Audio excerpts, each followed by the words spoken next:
to reach their God-ordained destiny.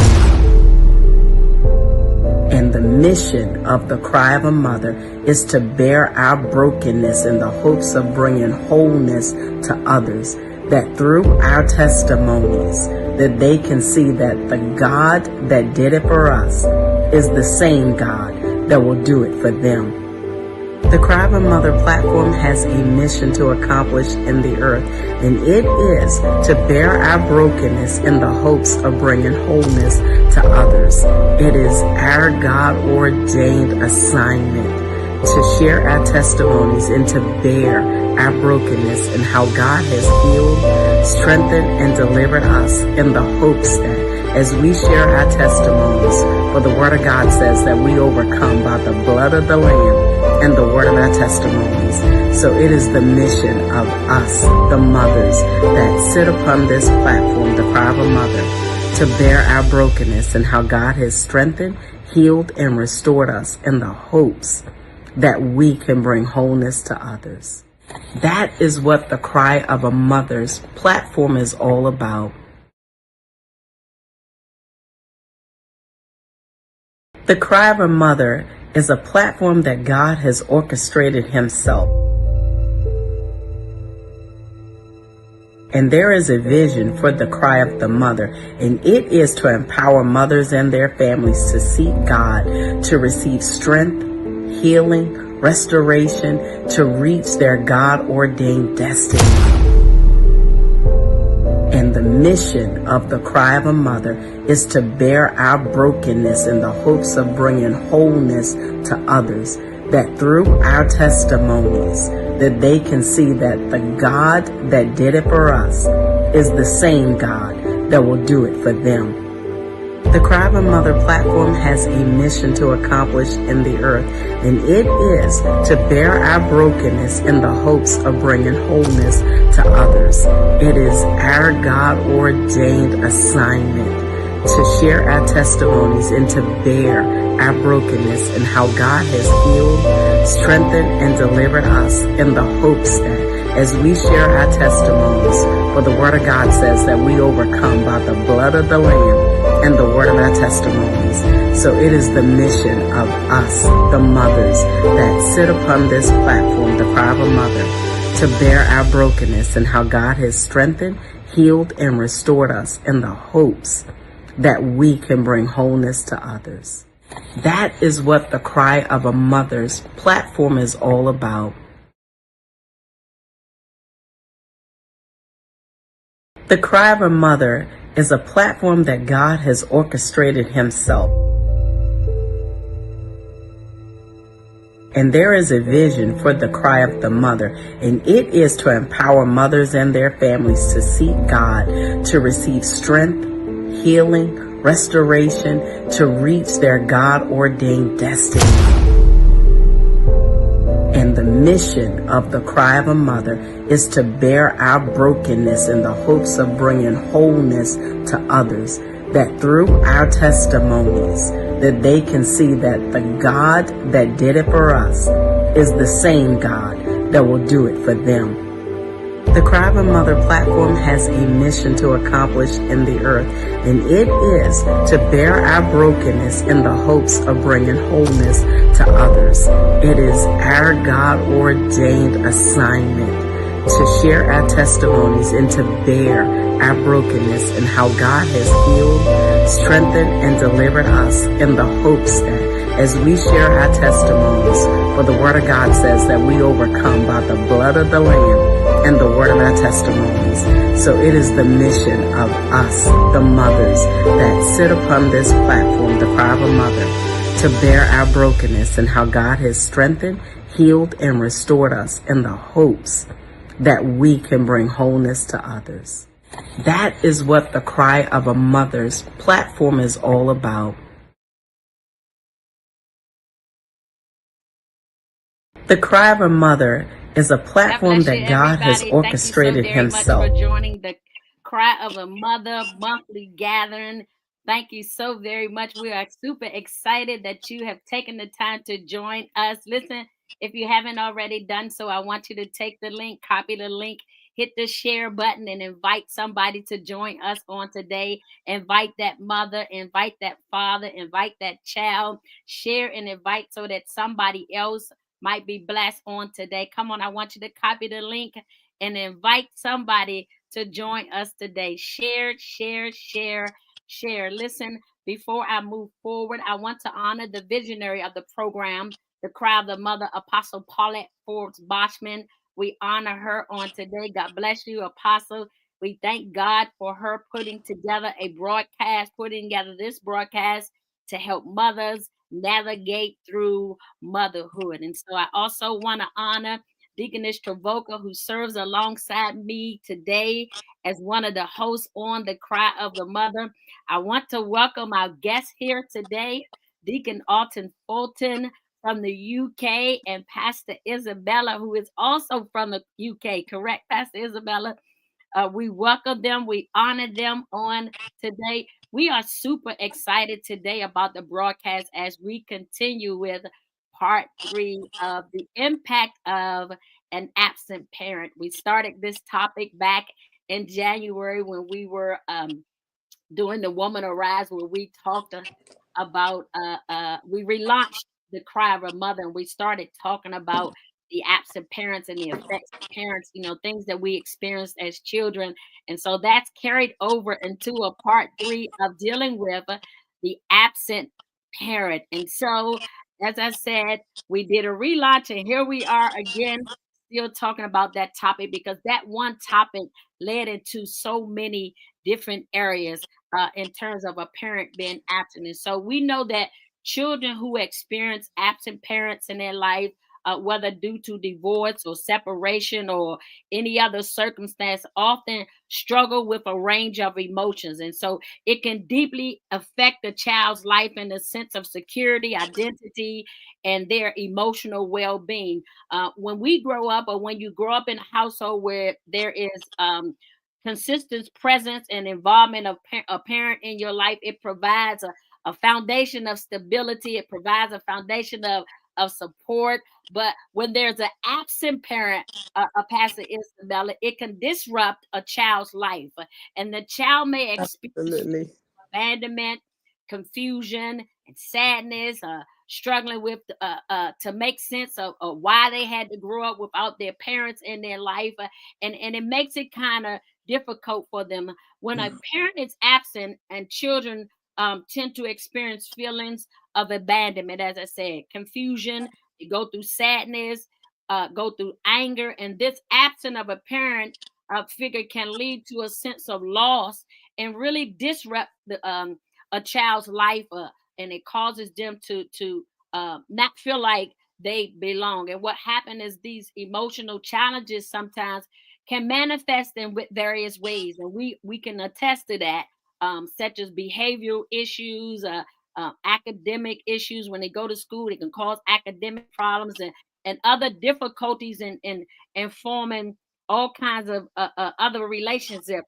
Pastor Isabella, I've heard your testimony many times about you growing up with your dad and how it impacted your life. And so I know our last session, we talked a lot about the impact. It started when you were a little girl, but you grew into this woman and still realized that even as an adult woman, that you were still affected by daddy leaving your life. And so I want to chime back into pick up maybe where we left off the last time you were here. Both of us, you shared how you longed for daddy in your life. And then I shared the opposite of that. I didn't know who my father was. And so when my mother got married and she wanted me to call this man that she married daddy, but he was abusive. And so for me, it was like, if daddies are abusive and that's what a daddy is, then I didn't want a daddy. But you were talking from the standpoint of you needed your daddy. You wanted your father, and it affected. Yes. So I'm going to turn it over you to just and share what the Lord gives you to share with us on today. Yeah. Thank you so much, Pastor Mary. I want to honor Apostle Paulette, and of course Deaconess Trevalcha as well, and the other guests. Deacon, that we have on, whom I can't see. I'm not sure whether he's joining us soon, but hey, it's always such a privilege to be able to share, because I believe, out of pain, purpose is birth. And I believe that one of the assignments in my life, or that God has placed upon me, is actually to help young women, especially those who have grown up in families without the figurehead, the father. And I just want to back up a little bit. Let's just think about what really the role of the father is. I know we kind of touched on it in different ways at the last session that we had, but we've got to look at this. The Bible calls that the husband, the father, is the head of the home. And so what is the head? What does the head? Is guidance, is instruction, is there to lead. A father is there to help train and instruct of the Lord. Also, there's the protection and provision part of fatherhood. And then we talk about where does a child get their identity? That's where you're born, you bear your father's name. Well, yes, that's the traditional, that's how we've done it. The affirmation from a father figure, the security in yourself, that you belong to someone who is there to protect you, to provide and cover you. Like I shared before, my childhood, I can remember, was full of insecurity. I just felt always naked. I felt not covered. Now, I had a loving mother, a mother who was the heart of the, nurtured, did as well and as great as she knew how to. But a mother is not a father. I know that many times women have been forced into the situation of playing father and mother. But the truth is, when you get down to the basics, a mother is a mother, a father is a father. It's not one person. It's not in one person. You can do so for me, like I said, it affected my self-confidence as a child. I walked around with the spirit of rejection, which at that time I didn't realize what it was called. But I just felt unlovable. I didn't feel, and this wasn't because my mother didn't love me. My mother showed me all the love in the world. I had my sister, but like I always say, it's that affirmation. There's something. You might have 1,000 people, cheering you up, cheering you on, shouting, "Go! You've got it! You're all that."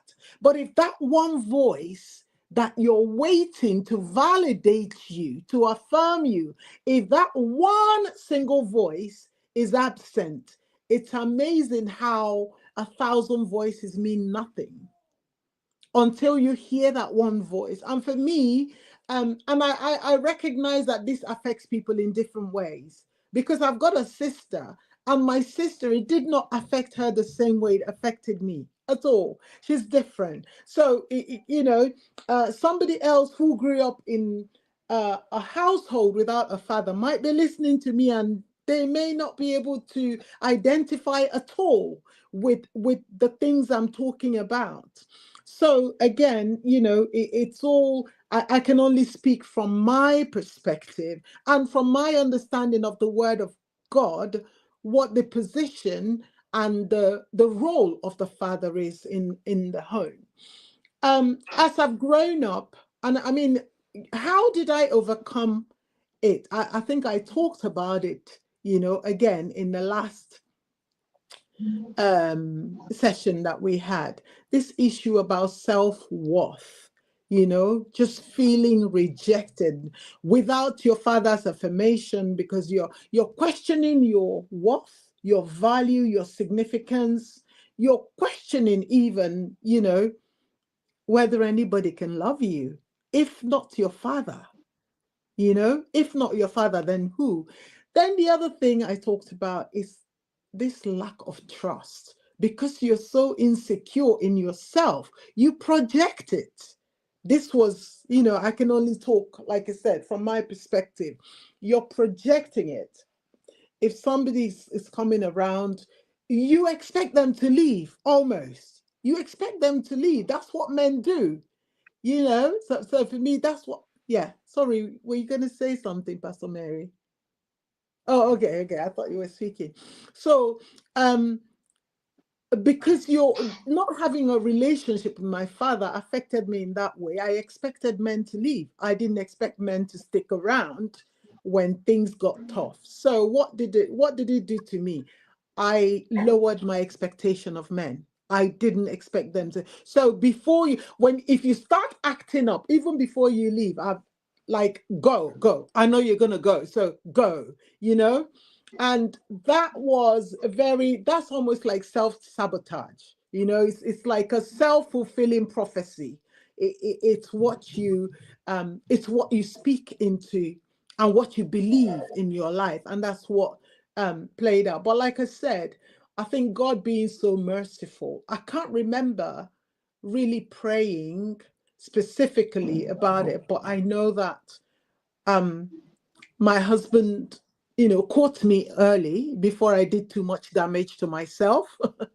So I was in the relationship early enough, and he had a lot of work to do in terms of instilling, getting me to trust him, getting me to let my guard down, getting me to stop being so defensive and so uptight, just getting me to trust him, to break down the walls that were wrapped around my heart, because of those feelings of abandonment, feelings of rejection, and, just that distrust that I had for men.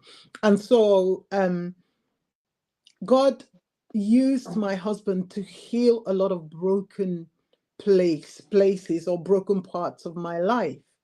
And I am eternally grateful to God because that helped me, even with bringing up my own children, because hurting people hurt people. When you're not healed, you're likely to bleed on other people, even when they're your children, even when they're people you love. And so that I had a lot of healing from that. But like I said, I was married. It was 1 year into my marriage that I got born again. It was 1 year into my marriage that I walked into a place, a church, and they were talking about the spirit of rejection. And that was really when I got my freedom. And when I talk about freedom, I want people to understand that life is a journey. Sometimes your deliverance might happen in that instant, one time, God's done something and, it falls off. But sometimes deliverance is a journey. You think you've walked past and you've dealt with something, and then a situation comes up and you think, oh, that's residues of that which was there, which I thought I'd been totally delivered from. But it's a journey. So if you're I've been to so many different places where I've met young ladies, young girls that have grown up in a fatherless, and I'm going to put that in quote. And when I say fatherless, they didn't have relationship with their dad, and all I see, broken little girls looking for healing in the wrong places, looking for love in the wrong places, tagged all sorts of names by society. You're difficult, you're rebellious, you're this, you're that. But really, when you see through that, you see this is a little girl inside just crying out to be saved, crying out to be loved, crying out, to be understood, for somebody to acknowledge. And sometimes you're going to have to heal by yourself. Some girls are expecting that dad will walk back into their lives and apologize for the time, and some of them you will not get that, and you've got to. For me anyway, my healing came from the Lord. My healing came from knowing the Lord and understanding that, he will never leave me. He will never forsake me. Though my father and my mother forsake me, the Lord will never forsake me. And for me, that was because there was such a big vacuum in my heart, a heart that was full of love, just, and it was like when I got born again, when I met Jesus, when I walked into this place and I found out that there's a father that loves me, a father that loves me beyond any kind of love I've ever known. That's why I poured my whole entire existence and love. That's why when you see me, when I worship, I do not look back. I do not think twice. I am focused, because that's my lifeline. Without the Father's love, I would be a total mess. And it's that love that centers me. Is that love that stabilizes me. It is that love that I can stand on, and I know that I can trust that no matter what the situation is, that the love of God surrounds me. I don't want to keep talking and talking and talking, so I want to give somebody else an opportunity to talk.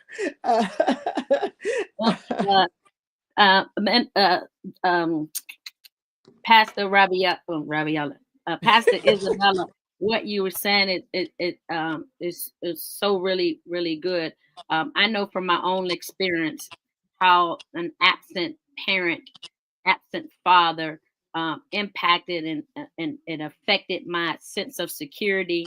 It affected my identity and also my emotional well-being, but not just absent, me not growing up and not knowing who my father was, and I'll say is. I'm 56 and I still don't know who my father is. And so it kind of disrupted my life, not knowing who my father is, but also because I left home at such a young age, not having that relationship with my mother, that absent mother also disrupted my life and brought a lot of confusion, I experienced a lot of sadness. I struggled with a lot of things in my life. I had to deal with abandonment issues, and I had to deal with not feeling like I belong. I had to deal with not understanding why my mother allowed certain things to happen to me while she was absent from my life when I ran away from home because of the abuse that I endured as a child. And so that made her absent in my life. I didn't know who daddy was, but then she was also absent because I felt like she allowed things to happen to me. So I didn't feel that she was there for me, as you if you will. And so I carried a lot of that stuff you say into my adulthood, and like you said, I myself, like you, encounter young women, young girls who are experiencing these things or navigating through different things in life. But when you get to the root of their issues, you will find a broken little girl. You will find a little girl who was impacted by that parent not being in their life, by daddy not being there, by mommy not being there. And I want to turn it over to Deacon Alton, because I know Deacon Alton shares his testimony of how when his mom left to make a better life, but left him, it impacted his life and shaped how he handled women. And one of the other things that Deacon Alton mentioned was, he said something to the degree, and help me if I get it wrong, Deacon Alton.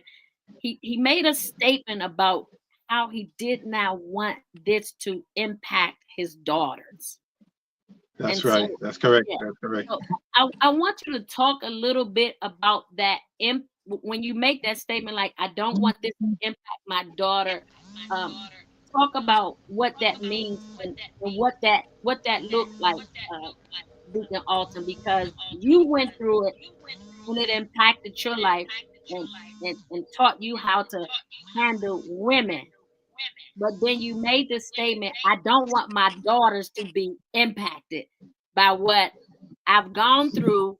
Oh, yeah, yeah, bashieke, and who I Yes, became as a yes, result of. But so I'm gonna turn it over to you, Deacon Alton. I want you to chime in. yes, yes. Especially, God bless you, Pastor Mary. God bless you, Pastor Isabella, Deaconess Trafalgar. God bless you. God bless you. Um, of all the 3 sessions that we've had, I think this is my favorite.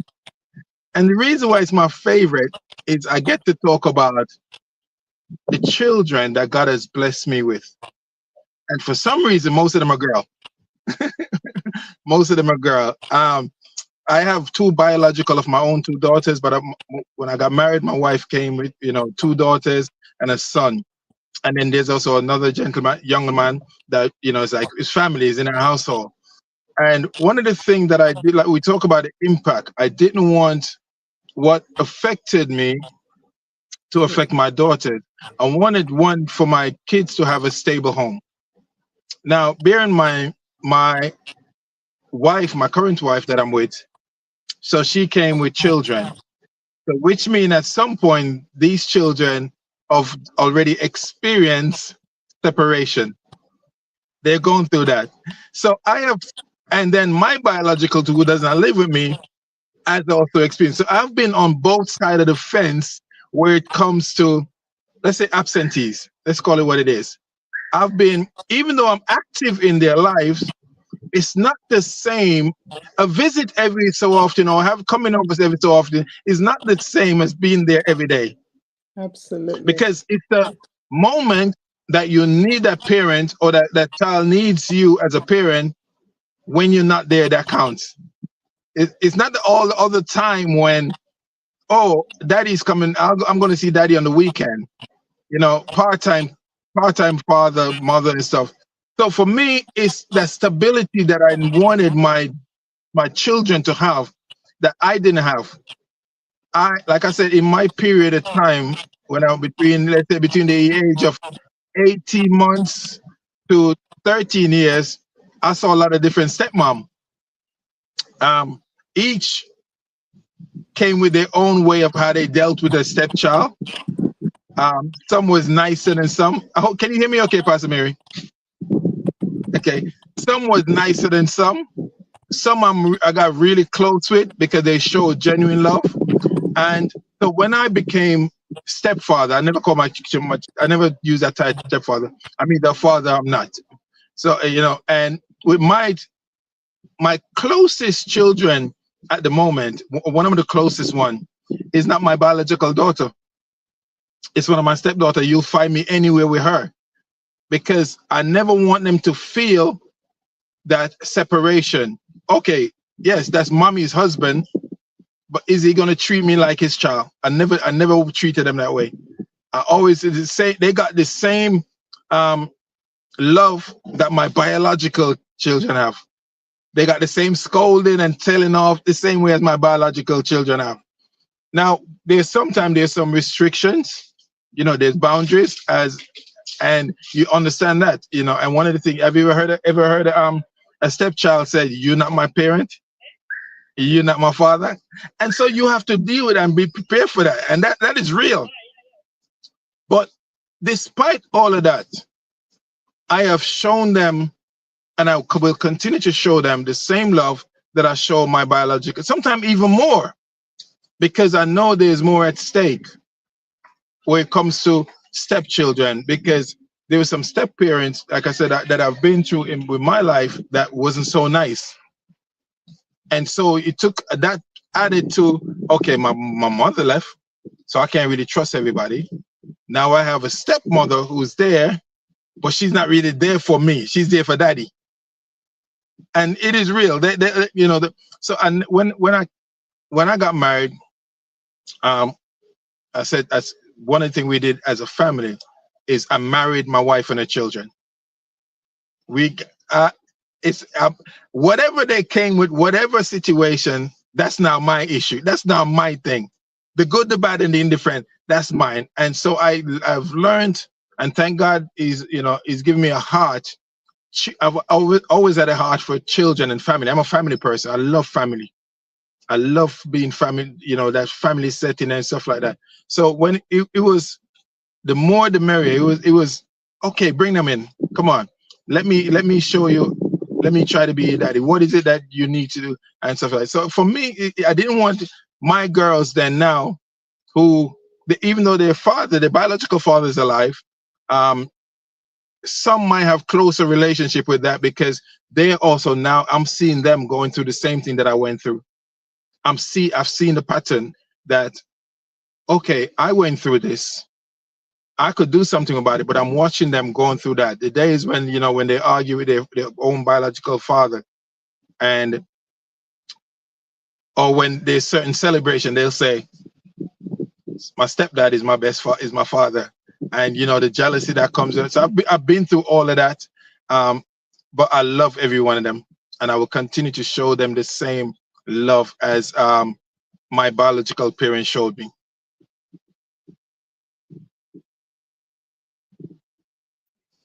I'll chime in, and then Deaconess Trevalcha or Pastor Isabella, if you have something you want to share. But Deacon Alton, again, I commend you.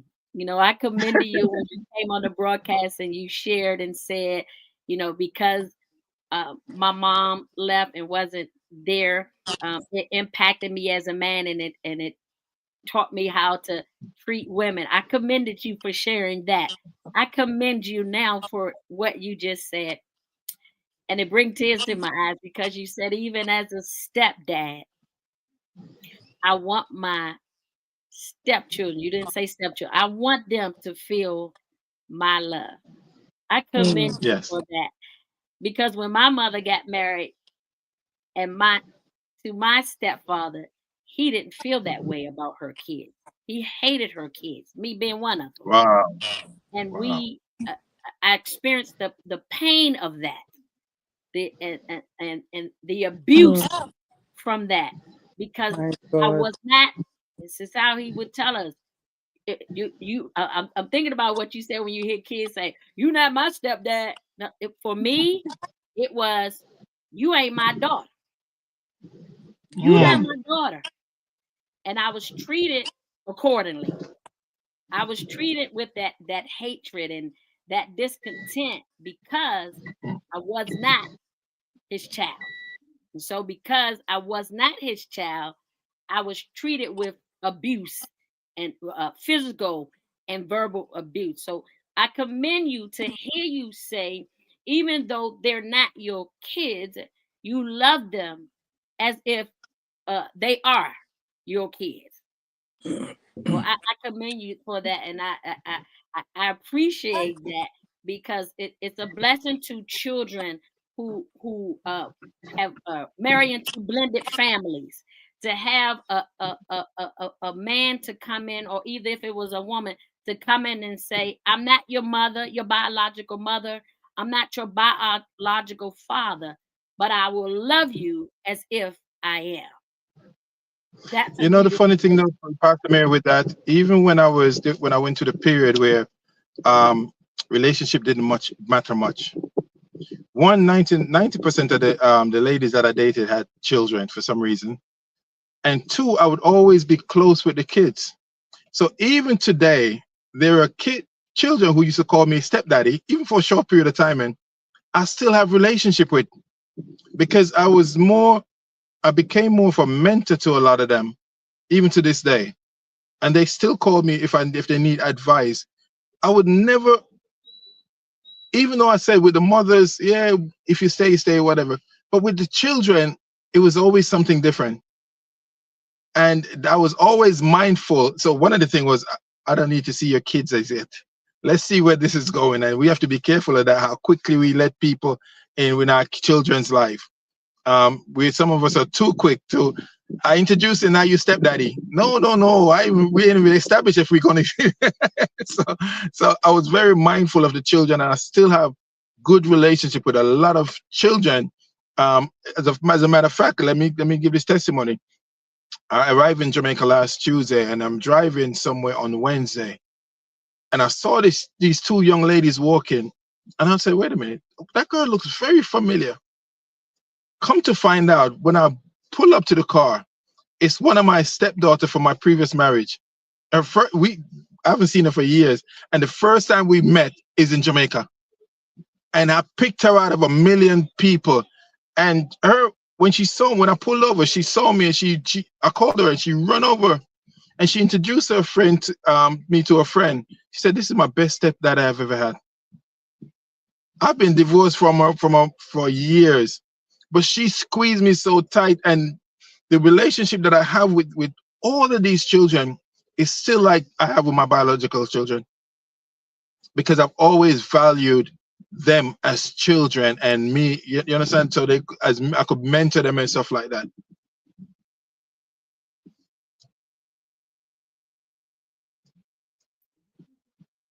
Pastor I think Pastor Isabella was. No, yeah, I was thinking to myself, I've got to drop off in about 8 minutes. So I just wanted to come in, and honestly, I am I don't want to use the word so impressed, but really and truly, I would say there are not many men like you, from what you said. And that's, yes, But call my wife and tell her. but I from my point of view, I just wanted to say something, and this is to my fellow women, to mothers.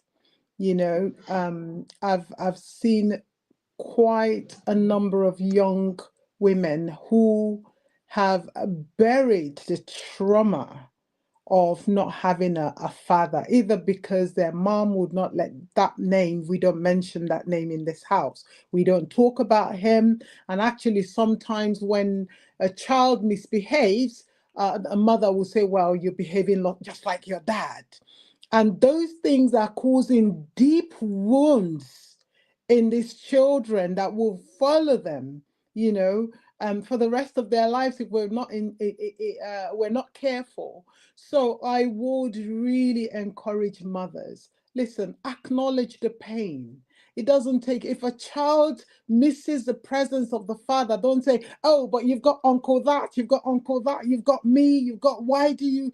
No, that child, that father is, that child is the father is part of who that child is. We can't change that. And I think it's important to acknowledge the pain that causes.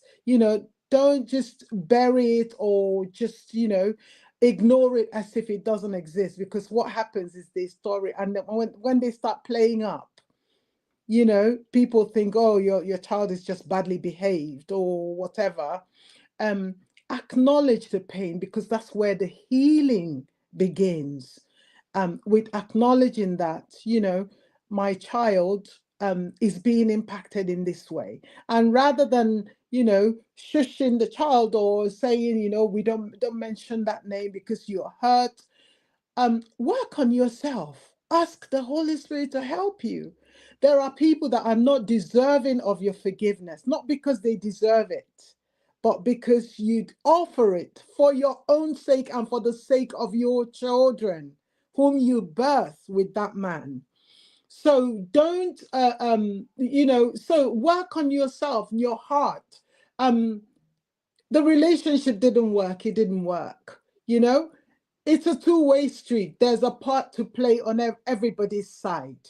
I mean, I'm only saying this based on my own experience, So acknowledge that that child is being impacted by the absence of their father. Do not try to force them to take on another person as their father. That doesn't mean there will be mentors. There might be other people that will come into their lives, but recognize that there is a DNA, there's a tie that is there There's a connection that is there that every child wants to know who my father is, who my mother is, whether it's father or mother. And let that child make that decision when they're of age. They come of age when they decide, right, I don't want anything to do with you because you've treated me this way, not because you've treated my mother this way. Of course, that comes into play as well, because anyway, I'm not going to delve into that, how it affects a child, how the father treats the mom, because that's a different, story. But I just want to appeal.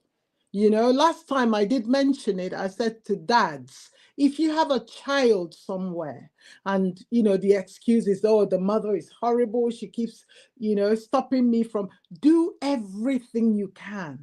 Go to God. If you can't reach the mother of your children, pray to God. If you believe in prayers, pray and say, Lord, soften the heart. Why are you doing this? Not because you want to get back with the woman, for the sake of your child. We're talking destiny here. There's a destiny on the line that needs you. That child needs you. That child needs to identify, to have the identity, I belong to somebody who accepts me. I'm not a mistake. I'm not a mistake. I am loved. Every child deserves to know, even if circumstances do not allow you to be in that child's life every day. But let that child know that she or he is loved. It's so important. Mothers, please do not, Amen. because when you hold back and you stop the man or the ex from seeing his children, you are hurting your children. They may not say it because they don't want to hurt your feelings. They don't want mom to feel bad. But guess what? They are burying that pain deep inside. So it's an appeal. If you accept the love of God for you, for your children, let them experience their own father or their mother, as the case may be. Let them experience. Do not deny them a relationship with their father. That was not the case with my mom. She didn't stand. In fact, she kept trying to bring my dad into my life, but my dad chose not to be in our lives. It was by choice. And a lot of fathers do it by choice. Yeah, they do that by choice. So I'm Wow. appealing to you as one who lived through it. The pain, is deep. The depth of it is not what, you say, oh, go see a therapist. Sometimes that would actually drive you down the wrong. Anyway, I'm not against therapists, but I've seen people. I'm not against them, but I'll leave it there. Let me just leave it there with this appeal. Please acknowledge the pain. If the child is in pain, do not shout them down and try to force them to, accept other people. Let them acknowledge that the father not being in their life is, and as much as possible, get them support, but do not bury it as though it does not exist and as though it's not an issue. Oh, we're good on this side. He can go to hell, burn to ashes. No, with most children, it's not that, because that dad is a part of who they are. So if Yeah. you're a mother listening to me in this situation, I am begging you, literally, because I know how it affects the children. Acknowledge that it has a big and deep impact on their lives. And whatever part you have to play to help that child to heal, whether it's by fostering the relationship with the dad or in whatever way, please support. Do not get in the way. Just support. Amen. Amen. Yeah. Um, Pastor Isabella, you said something that was so very, very, very key.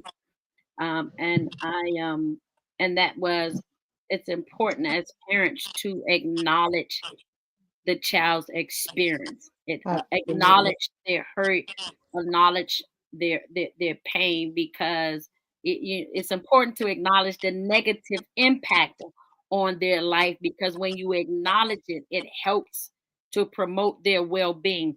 I had a conversation with a young lady, a mother, on yesterday, and this is the exact conversation that we had. And over during the conversation, I'm hearing her say, but she's like this and she's doing that and she's doing this. She's talking about her daughter. And she's doing this, and I don't know why she's like that. And I don't know why she's like that. I don't know why she's like this. And I said to her, I said, acknowledge what she's feeling.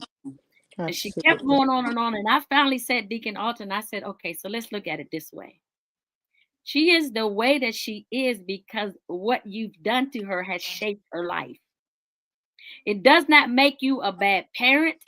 It does not make you a bad person. You've done the best that you could, I believe, with what you had.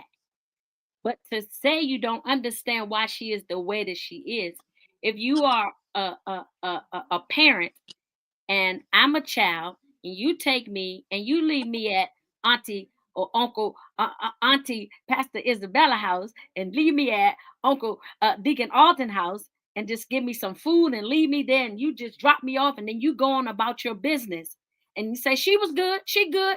No, she wasn't. She was not good. What message you send to a young child is you're not there for her. She does not mean anything to you. She's not important to you. In your mind, you, as a parent, you think that I took her to Auntie Pastor Isabella's. Oh, I took her to Uncle Deacon Alton. They good. They take you. They made sure she got everything she need, but she needed her mother.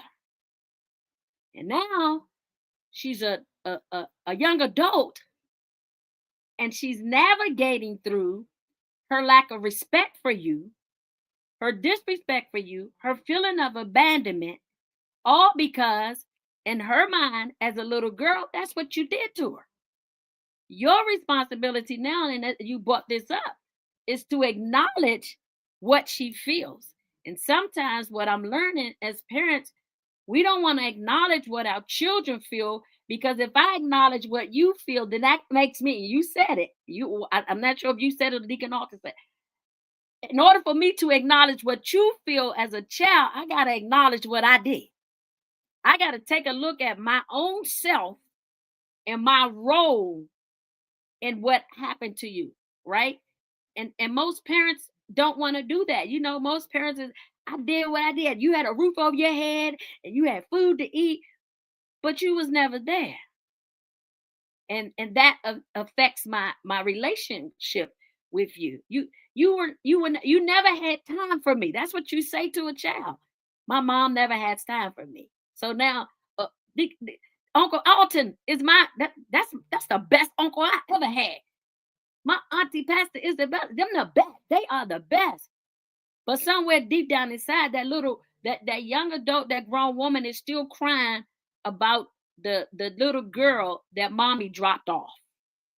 And so sometimes as parents, we gotta acknowledge their experiences, and sometimes to do that, Deacon Alter, it hurts. It hurts us, because then we gotta own up to the fact that we was messed up.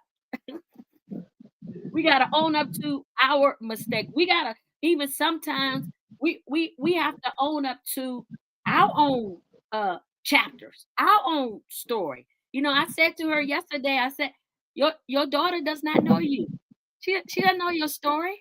She doesn't know what you experienced. And sometimes, like even with your daughters, Deacon Alton, and your sons, there may be a conversation where you'll have to have with them to sit with them and say, hey, look, I know your dad, your biological dad may not be here, and I understand what that feels like. Let me share with you what I had to deal with. That helps them. You know what I mean? But sometimes it's hard for parents to acknowledge what children are experiencing, because we naturally look at them, and I'm sure your parents did it to you. My parents did it to me. You're a child, you don't know, you don't understand, but we do know. I can remember stuff back when I was 4 years old, Deacon Alton. And so we take that mindset and we discount their experiences and what they have gone through, because ultimately it makes us look at ourselves. And Amen. sometimes, Okay. yeah, and sometimes I said to her, it also sometimes it puts us in a place of mommy guilt or daddy guilt. And that just ultimately says that you're not healed as a parent. There's still some healing to take place. I mean, you can chime in, Deacon Arthur, if you have anything to say, because it's almost Uh, time for us to come to a close. I believe, Pastor Mary, I agree with everything you say. I don't believe in what make up for lost times, because lost times is lost times. You could start new and move forward from where you are. And it's funny you said that, because about a month ago, my eldest daughter lost her mom when she was about 12. She's 22 now, so about 10 years. And after that, there was a period for 2.5 years she didn't speak to me, even though I raised her from an. And about a month ago, in November, we connected back again, and now we're trying to build a relationship. But all this time, Pastor Mary, she wouldn't say what the issue was. Never. She wouldn't. And we went out for dinner about a month ago, myself and one of my other daughters. And during that dinner period, everything came out.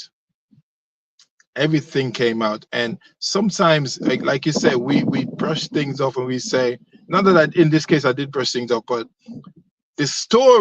some of the stories that was told to her when I separated from her mother is a little bit different from the reality. Because you have parents who tries to build them up, self up, but they have to put the other parent down rather than being honest. Not every relationship will work out. And so we had this conversation at a dinner in a restaurant that got as heated as it can ever be. And all I kept thinking to myself is, finally, I know what the issues is. I know now you're speaking to me, and you're really. So for some people, they will see angry daughter talking to, but for me, I'm thinking, thank God, this is relief, because now I would know where to start building. I know what needs to be worked on, whether it's myself or whether it's her or both of us. We now have starting points, and we know what we need to do. I want to say this to some of the fathers and mothers. Let me start with the fathers first. If you could invest time and energy into cheating, into dodging, hiding, sneaking around and doing this, you could invest the same time and energy to go visit your child. To go visit your child. There is no excuse. There is nothing that a mother could tell me that would let me not go visit my child. Because in most civilized country, there's justice system that will help you to make sure that you have some form of right to visit your child. There are such things as right. There is right and there's excuses. And too many times men tend to take excuses, blaming the mother for the reason they don't have a relationship with. Well, I was with my exes, but I had good relationship with my children, and even when my exes were going at each other, I said, this is not faulting my girls. So my girls grew up like twins, even though they had separate mothers. I now with my youngest, my wife's youngest daughter, we never get off the phone without telling each other we love each other. It's normal, irregular comment. We never leave a room. We never sit without saying, "Hey, I love you. Hey, I love you." Never. I'm in Jamaica, and I get the most texts from her more than my wife. I miss you. Hurry up and come back. It's not like bring me some days, bring me no. I miss you. Hurry up and come back. And I'm like, I miss you. I call you. Are you okay? I check on her constantly. She checks on me constantly. Now, this was years ago. The same child that said to me, "Oh, you're not my father." What if I had let that be how I judge her? No. I'm, as a parent, have a responsibility and must be able to rise above that. Have enough maturity to say, you don't love me, I love you even more. You don't love me, I love you even more.